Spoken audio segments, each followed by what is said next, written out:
E aí, pessoal, professor Gabriel Roriz com vocês aqui. E hoje eu trouxe umas questões muito interessantes para você que está estudando para concurso.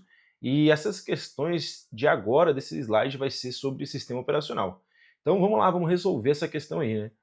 Essa questão ela fala o seguinte: no ambiente Windows 10, a funcionalidade do gerenciador de tarefas inclui. Ele traz algumas alternativas para a gente, certo? Então, pessoal, vou abrir para vocês aqui o gerenciador de tarefas. Inclusive, já vai pegando uma dica aí, um atalho para poder a gente abrir o nosso gerenciador de tarefas é, vamos lá, Ctrl mais Shift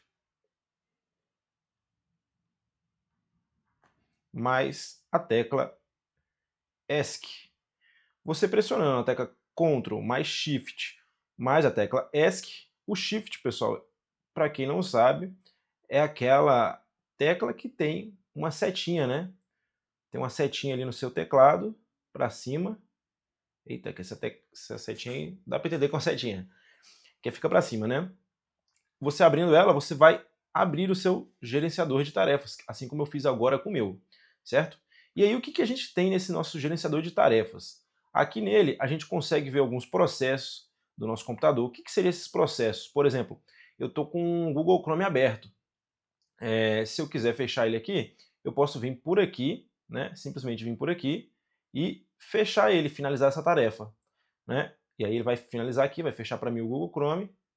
Por exemplo, eu estou com o meu computador que ele está muito travado, tem muita coisa aberta, ou por exemplo, eu tenho um aplicativo, um Word, qualquer coisa que eu abri e ele não está fechando ali, eu apertei no xizinho, ele não está fechando, eu posso vir no meu gerenciador de tarefas e excluir esse processo daqui, né? Finalizar ele, para poder fechar lá e o computador conseguir andar normalmente, né, se o computador estiver travando, beleza? Então aqui eu tenho a parte dos processos. Aqui em desempenho, por exemplo, eu consigo ver quanto que está sendo utilizado da CPU, da memória. O meu aqui, por exemplo, está bastante, né, porque eu estou usando um aplicativo aqui para gerenciar a gravação do vídeo e do áudio. Ele está usando bastante, eu uso a CPU, né, e está mostrando aqui que eu está utilizando quase 50% da minha CPU. A memória também, quanto que eu tenho utilizando de memória, quanto que eu estou utilizando de memória, né, o computador, disco, a parte da internet, né, no cabo de internet, do Wi-Fi, no caso eu estou no Wi-Fi, e GPU, que no caso aqui é da placa de vídeo do computador, beleza? Histórico de aplicativos, aqui eu tenho o tempo de CPU, o tempo que foi utilizado, os recursos, né, o histórico dos recursos que foram utilizados, beleza? E aqui também tem uma parte bem importante, bem interessante, que já vi que também cair em algumas questões de concurso, a parte de aplicativo de inicialização, que também fica aqui no nosso gerenciador de tarefas. Por exemplo, esse meu aqui, por exemplo, Microsoft Defender. Ele, toda vez que inicia meu computador, está habilitado, vocês podem observar, deixa eu aumentar a telinha aqui para vocês, deixa eu fazer melhor, deixa eu mudar a cena, vocês observarem com tela cheia.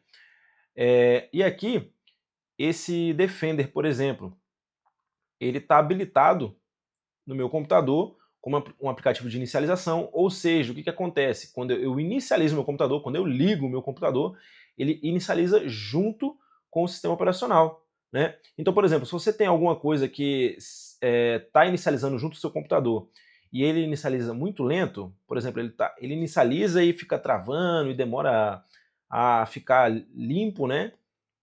Você pode vir aqui e verificar o que está habilitado e desabilitar aquilo que você acha que não seja necessário. Por exemplo, eu tenho aqui um VM, eu não acho que seja necessário, algo que eu julgo, né? Eu sei o que é aquele ali que eu baixei. Outra coisa que eu vi aqui também que não era para estar habilitado, está habilitado, o OneNote, né? Não precisa estar habilitado aqui para mim, eu não utilizo muito, quase não utilizo. Então, o restante aqui eu deixo como está. O Microsoft Edge também eu vou deixar desabilitado. Vocês podem ver, inclusive, aqui, ó, impacto na inicialização da CPU. Ó, o impacto dele aqui, por exemplo, do Microsoft Edge, é alto. Então, eu que vou desabilitar. Para mim não tem importância. Então, deixei desabilitado. Então, toda vez que meu computador inicializar novamente, ele vai vir somente com o que é necessário, né? Que eu julguei necessário aqui no caso, que é o Defender. O que mais aqui? O OneDrive, que eu utilizo bastante, o OneDrive.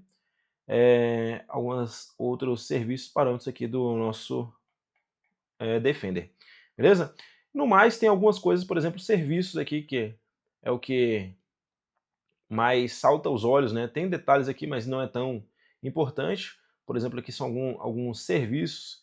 Você consegue identificar aqui o PID, né? O que seria esse PID? É o número, por exemplo, a identidade da execução de um serviço, mas aqui é algo mais, como é que eu posso dizer? Deixa eu voltar a tela aqui. É algo que é mais aprofundado, então não precisa tomar o seu tempo para tentar aprender isso aqui. Então foca basicamente aonde? Que o gerenciador de tarefas, né, a gente consegue ver os processos que estão acontecendo no nosso computador, bem como o desempenho e também a parte dos aplicativos de inicialização. Então, vocês focarem basicamente nisso aqui, já mata bastante questões ali de concurso. Então, com isso, a gente já consegue resolver a nossa questão aqui. Né? A letra A ela fala sobre monitoramento de processos em execução, desempenho do sistema e gerenciamento de programas na inicialização. Foi exatamente o que a gente viu ali, né? Os processos que estavam em execução, o que seriam esses processos? Aplicativos que estão abertos, que a gente está utilizando no computador. Desempenho do sistema, que foi lá aquela telinha que eu mostrei para vocês, a CPU, quanto que ela estava sendo utilizada, a memória, GPU e por aí vai. E gerenciamento de programas na inicialização, que foi o último que eu mencionei para vocês, dos aplicativos que inicializam, né, que iniciam junto quando o seu computador está ligando. Então aqui a gente já de cara, na primeira alternativa, a gente já encontrou a alternativa correta, essa questão aqui, letra A, beleza? A outra fala sobre exclusivamente a criação de backups automáticos dos arquivos do usuário. Pessoal, quando você vai pegar uma questão de concurso e já vê essa palavrinha aqui, por exemplo, exclusivamente, já fica com a pulga atrás da orelha e aqui, inclusive, já está totalmente correta porque lá a gente não faz criação de backup automático, né? Era uma funcionalidade que a gente observava os nossos processos, observava o desempenho do computador e gerenciamento de programa na inicialização. Bem como a visualização de arquivos ocultos nos sistemas também não vem ao caso aqui. Tá, professor, mas como é que eu faço para verificar arquivos ocultos no sistema? Então, para isso, deixa eu abrir aqui para vocês uma pasta do explorador de arquivos. E aí, vamos aqui em anexos, livros. Vou em livro aqui mesmo, nessa minha pasta aqui. Deixa eu abrir ela para vocês no máximo. Vamos visualizar ela toda. Beleza. Como é que eu faço para visualizar arquivos ocultos? Por exemplo, eu vou vir aqui, vou vir mostrar. Aqui em cima, nessa barra aqui, isso aqui é um Windows 11 que eu estou utilizando. Ele tem essa opção aqui de visualizar. Lá embaixo você vai encontrar mostrar e itens ocultos, é só você marcar. Quando você marca itens ocultos, você consegue observar tudo, inclusive os itens ocultos. Tá bem, aí deve ter alguém perguntando, né? Mas aí não mudou nada, beleza. Então vamos lá, vou desmarcar aqui e vou fazer o seguinte. Desmarquei itens ocultos. Vou pegar esse livro aqui, classificação de redes, e vou fazer o seguinte, vou vir em propriedades dele, né? Cliquei com o botão direito, propriedades, e vou colocar ele aqui, marcar no atributo dele como oculto. Vou aplicar, vou dar OK e vou fechar. Vocês observaram que já saiu aqui, né, esse livro aqui, que estava aqui na nossa tela. Então vou lá novamente visualizar, vou em mostrar, em itens ocultos. E apareceu o nosso livro aqui, classificação de redes, que está como oculto. Inclusive, quando a gente observa, ele está até um pouco opaco, né? Ó, vocês podem observar que a cor dele é um pouco diferente, porque ele é um item oculto, beleza? Deixa eu desmarcar isso daqui, nas propriedades. Certo. E vamos retornar lá para nossas questões. A letra D fala sobre a instalação de programas em segundo plano. A gente não observou nada sobre a instalação de programas, né? Quando a gente abriu o nosso gerenciador de tarefas, somente tem algumas opções para a gente visualizar e matar processos, né? Fechar, né? Por exemplo, programas aqui. E nada sobre instalar aplicativos. A gente tem aplicativo de inicialização para tirar, desabilitar ou habilitar alguma coisa para inicializar ele. E nada de instalação de programa em segundo plano. E a letra E fala sobre o acesso direto às configurações avançadas do sistema de arquivos. Também não. Né? Sendo assim, a gente já tem o nosso gabarito aí, a gente fecha aqui essa questão de hoje, beleza? Então fica aí uma questão para vocês sobre sistemas operacionais. Beleza, pessoal? É isso aí, vamos lá e até a próxima questão.